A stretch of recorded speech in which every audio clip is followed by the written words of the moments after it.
Theseus and the Minotaur.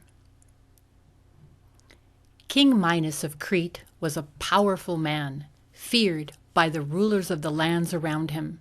When he demanded goods or men for his great armies, they felt they had to agree. When he demanded they send tributes to honor him, they sent them without question.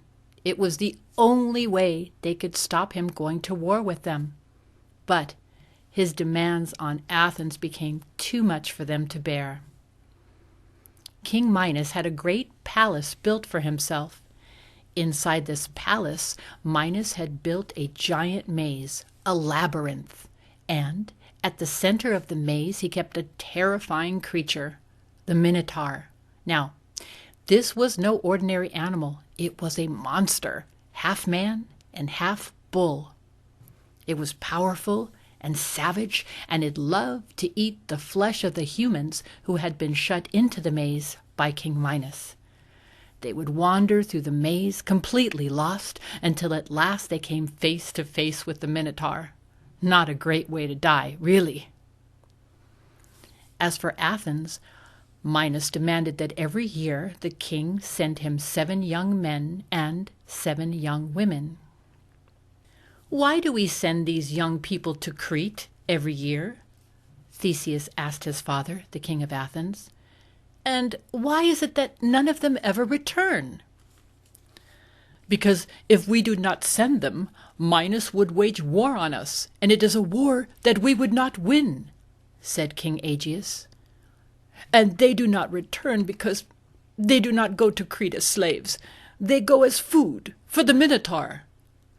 "Father, this is terrible," shouted Theseus. "We cannot let this go on. We cannot sacrifice any more of our young citizens to this tyrant. When it is time to send the next tribute, I will go as one of them, and I vow that it is the last time the Minotaur will be fed with the flesh of any of our people."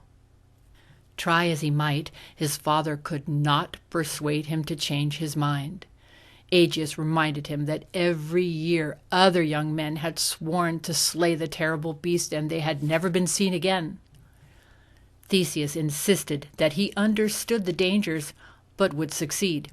"I will return to you, father," cried Theseus as the ship left the harbor wall, "and you will be proud of your son." "Then I wish you good luck, my son," cried his father. "I shall keep watch for you every day.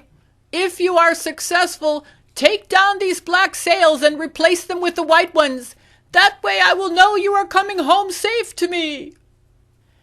As the ship docked in Crete, King Minos himself came down to inspect the prisoners from Athens.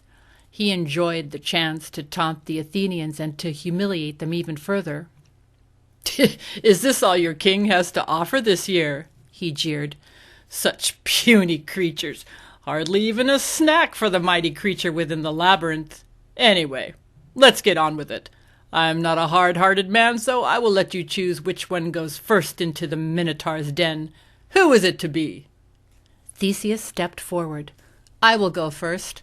I am Theseus, Prince of Athens, and I do not fear what is in the walls of your maze." "Those are brave words for one so young and so feeble, but the Minotaur will soon have you between his horns.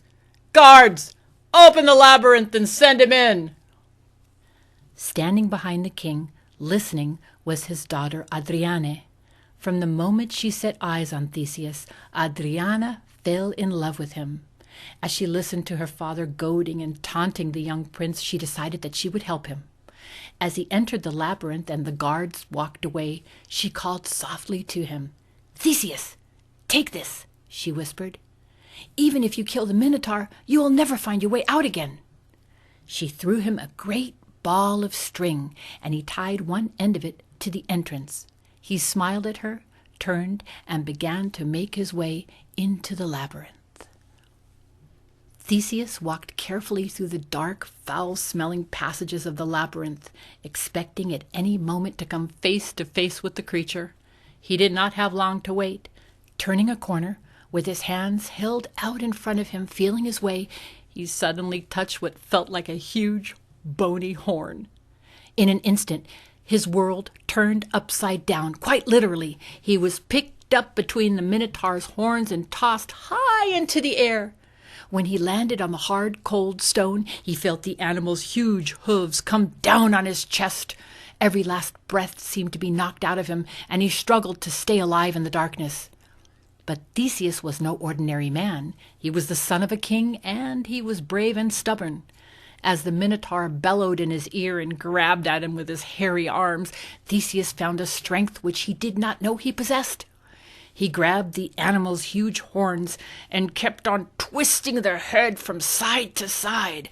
As the animal grew weak, Theseus gave one almighty tug on the head and turned it almost all the way around. The creature's neck snapped.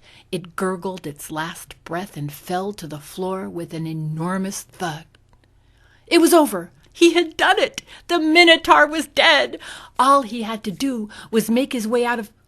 And then he realized the awful truth. In the struggle, he had let go of the string, his lifeline. Theseus felt all over the floor in the pitch darkness and kept thinking he had found it, only to realize that all he had was a long, wiry hair from the Minotaur. Despair set in, and Theseus wondered if this was where his life would end, down in the dark all alone next to this stinking body. Then his hand brushed a piece of string, and with a whoop of delight he knew he had found the thread which would lead him back out. As he neared the entrance of the labyrinth, the darkness began to fade, and he made out the figure of Adriane waiting for his return. "You must take me back to Athens with you," she cried.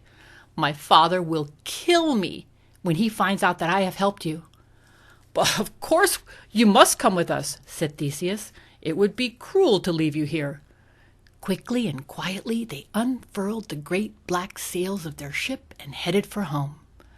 "I cannot believe how my life has changed," said Adriane, as they sailed across the calm seas toward Athens. "To think that I'm free of my cruel father, and that I will soon be married to a great prince." "Married?" said Theseus. "Oh, yes, that will be wonderful." But in truth, Theseus did not really find her attractive. So, when their ship docked at an island on their way home to collect fresh water, Theseus sent Adriane off to find bread and fruit. The moment she was gone, he set sail and left her on the island. Now, you might think that that was a bad way to reward someone who had helped him and had saved him from certain death. The gods clearly thought the same thing, for they had a further horror in store for him as punishment for his ungrateful treatment of the young girl. In his haste to get away, Theseus forgot to change his sails to white. King Aegeus, waiting on the headland, saw the ship approaching with its black sails flying in the wind.